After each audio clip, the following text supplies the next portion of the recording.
Hi, Misha here. In an, mini-series, I've been looking at some interesting aircraft of Germany from World War II. Full disclosure, Germany is not my primary field of study or interest. I always kind of focus on Russia and Japan. But, Germany is hugely important historically speaking. Not just in World War II, but, throughout history. So we cannot deny the impact they had on technology, especially when it came to rocketry with the ME-163 and, of course, the V-1 and V-2 Vengeance weapons, and the fact that they essentially invented jet-propelled aircraft, the ME-262 being the fighter, but there were others. Those two are well known. The third one on our list, maybe not so much. The Heinkel HE.162.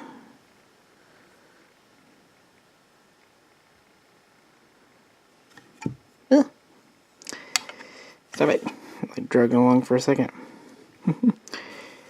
As with the other two, this is a diecast model from Oxford 172 scale. It's kind of funny this is made of metal. I'll mention why in a minute.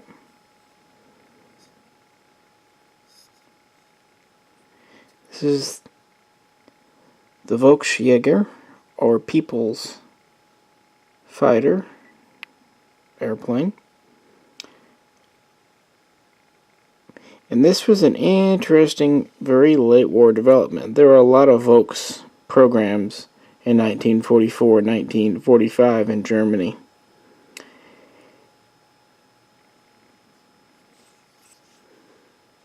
Before we get really into this, let's go back to the 262 for a minute. 1943, this project had experienced several delays and changes and whatnot. And then in 1944, D-Day, of course the Allies invade, they begin bombing Germany again, and the P-51 Mustang is introduced. This requires changes of tactics for the Germans. Then they introduce the ME-262, which required America and Britain to change their tactics again, back and forth. But America, Britain, the Allies, had the numerical advantage, and Germany was extremely much on the defensive. They were losing, planes is one thing, but to lose skilled pilots is a whole other thing, and they were losing pilots at an extreme rate in 1944. And the 262 wasn't as reliable, especially the power plants, as they had hoped originally. And it was pretty expensive and time-consuming to produce. It took quite a few man-hours. It took skilled labor. It had 2 jet engines. It was a good craft, but yeah, it was labor and resource-intensive to produce. This led to 2 camps forming in the Nazi government. One wanted to basically put all extra resources, even taking resources from other programs, and just mass produce the hell out of the ME-262, come hell or high water. Their mantra was basically the Allies would have superior numbers, but the Germans would have superior tech, meaning fighters like this, and of course the bomber version. But another camp pointed out that the 262 was extremely resource intensive, as I said, and that it wasn't a perfect design, especially in 1944, that it had its issues. They instead wanted to have essentially what was a cheap and disposable fighter. Basically one that you would make, and if it became damaged or worn out, you just threw it away. This ended up leading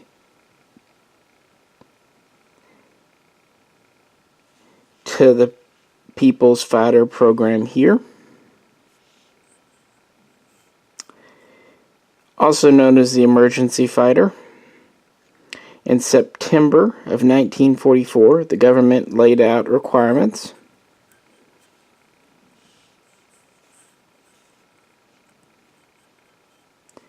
It wanted a fighter that was obviously cheap, that could be produced from non-critical, non-essential, essentially in short supply resources, so no like exotic alloys like the 262. It wanted one that could be put together with non-skilled labor because Germany's workforce was decimated. Even slave labor would be required at some points. Also, it had to be able to be flown with one engine. It needed a couple of cannon on board. It did not need to weigh any more than about 2,000 kilograms. It needed to be able to at least have half an hour of powered flight, kind of reverting back to the extreme short duration of the Comet. They wanted something that could at least be up in the air for half an hour with powered flight.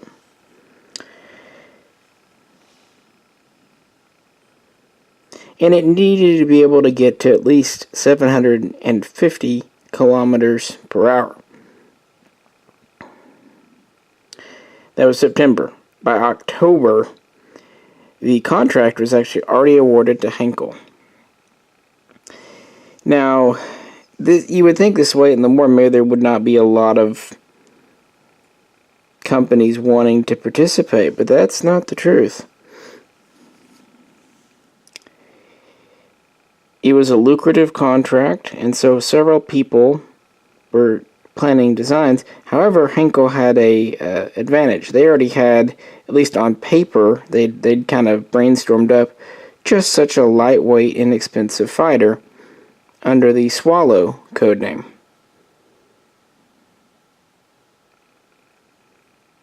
I'm sorry, I said Swallow. That's ME262. It's late, guys. Salamander. I knew as it came out of my mouth. That's the problem with videos. It's really hard to edit. Anyway, Salamander. And so they immediately pretty much were declared the winners because they actually had something more or less ready to go. And this is no joke. They did. This craft had its first test flight on December 6th of 1944. And then another couple throughout that month. And by January, they were well into not only flying, but were going into production. So, what do we have here? This fighter, as you see, has this one kind of peculiar engine on the top. It's a B&W 003. This thing was made out of wood, for the most part. That's why I say it's kind of funny that this model is diecast. I mean, it's obviously some polymer, like the tail, but, you know, proportionally, this probably has more metal in it than the actual military plane. It also just, when it needed metal, it used very basics, not exotic alloys. A lot of it was glued together, though, which actually was a problem. The glue was very acidic and would warp through the wood quickly and led to parts literally falling off in flight. But there really wasn't time to change it. Also, originally they would fit it with two 30mm cannon, like the 163 and 262 would have. But because this was such a light craft at about 2,000 kilograms, at least unloaded, it could not handle the recoil, that plus it was wood, of the two 30mm. It was literally shooting the plane apart.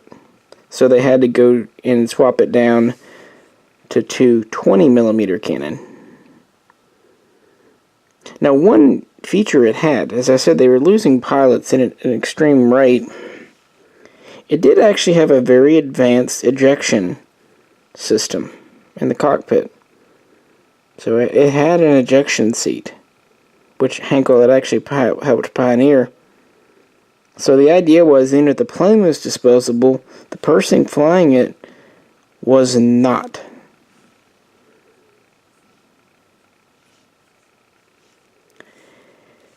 Even though tests showed potential, I mean, the fact that this thing went from requirements laid out in September to the first test flight literally not even 3 months later, and the fact that it actually flew and had pretty good handling characteristics is a real testament to its designers. But they identified several things that really needed to be addressed, but there just wasn't time. So what they essentially did was kind of a band-aid solution. One of them are these little edges, these little flaps on the wings, this little kind of downs. This was metal on the real plane, and that was to help stabilize it.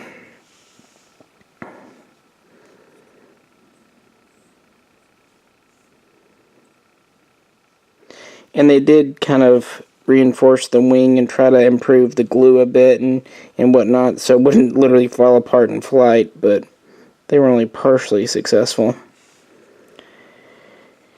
It also used a tricycle landing gear,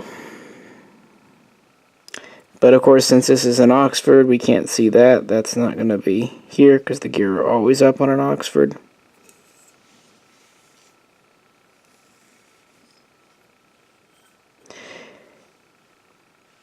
We're at about 30 foot long, just shy of that, and with the wingspan of just shy of 24 feet, so a pretty compact snub type fighter.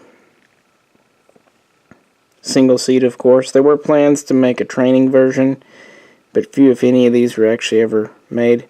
There were even plans originally to give these to the Hitler Youth. Basically, take someone out on a Saturday, give them a crash course in flying, and then toss them into one of these on a Sunday. As desperate and as fanatical as the Germans were at the end of the war, not even they were quite that far gone. So it never ended up being something they stuffed Hitler Youth in, thankfully. But they did get these in the field. Production started in February, and the first ones were sent for training, and they really started to be fielded in April, so right at the end of the war. The first confirmed kill from an HE.162 happened on April 19th, and a few others may have happened slightly before or after. We at least know of 2 or 3 kills made by these, but on the other hand, 13 aircraft were lost during that short period, and 10 of the pilots were killed. So, not good. Not a good ratio. Because of losses and, of course, the failing government and everything, on May 3rd, the existing HE.162 groups were reorganized, and then they were actually just grounded on May 5th for various reasons. And then, of course, the war ended on May 8th, and that was that. Now, originally, again, this was a cheap, light, mass-producible fighter. They had hoped by April that be turning out 1,000 of these a month.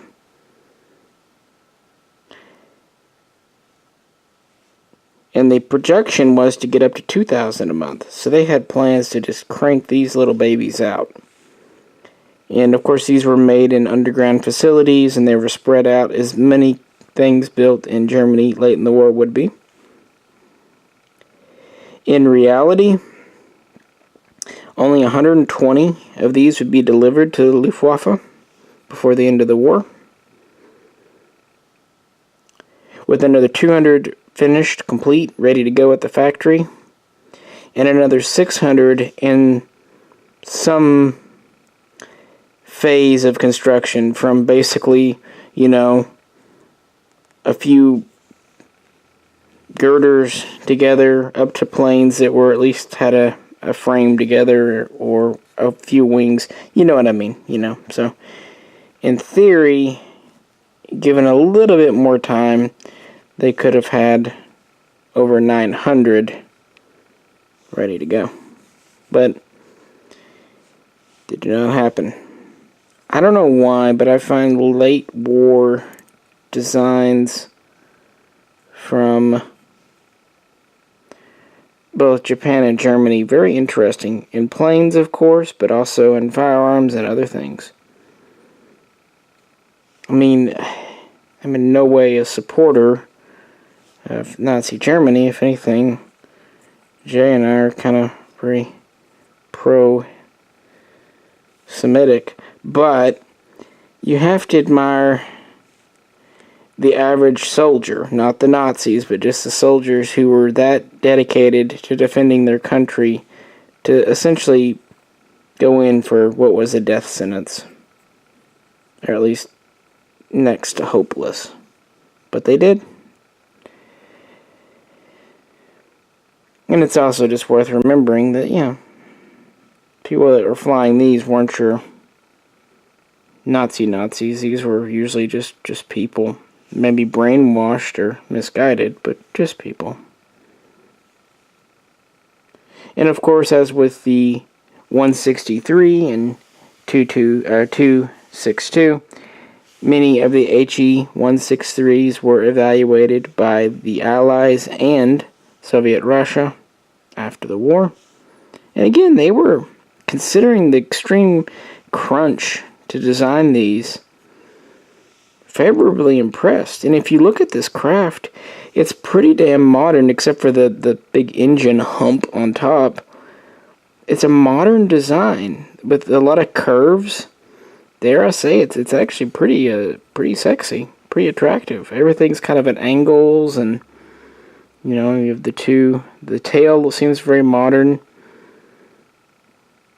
The bubble canopy, it gives good visibility. The fact that it had an ejection system.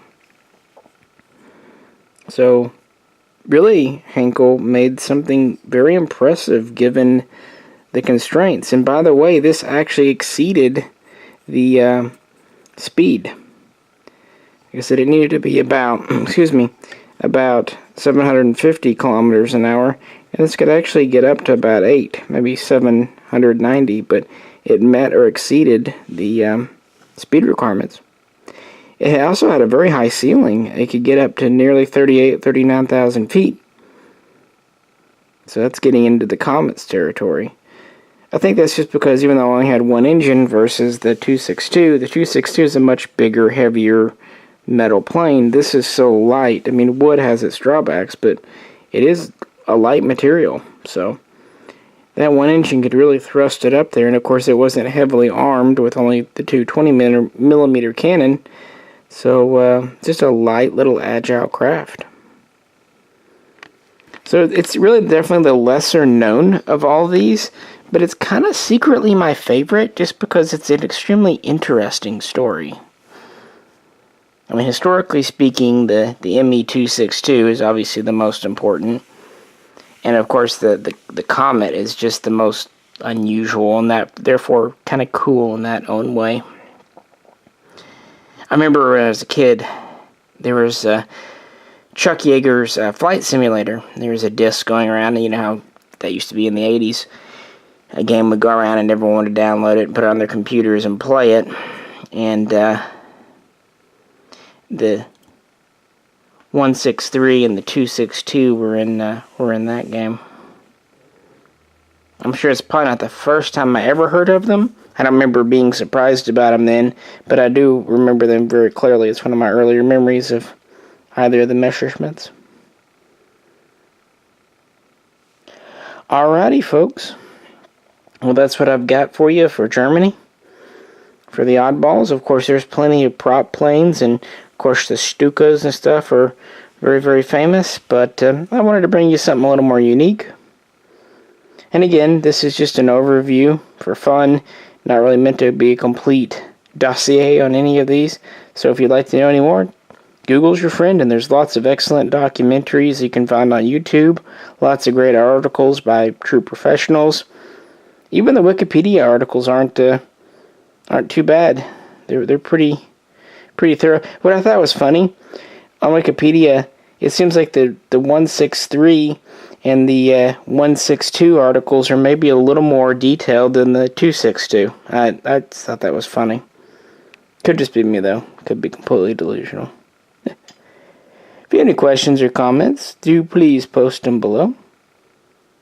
And if you could, like, share, and subscribe, and check out some of my other review videos or conversation, commentary videos, or, whatever, go check out the main page over at Mishaco. This is Misha, and I'll catch you very soon next time.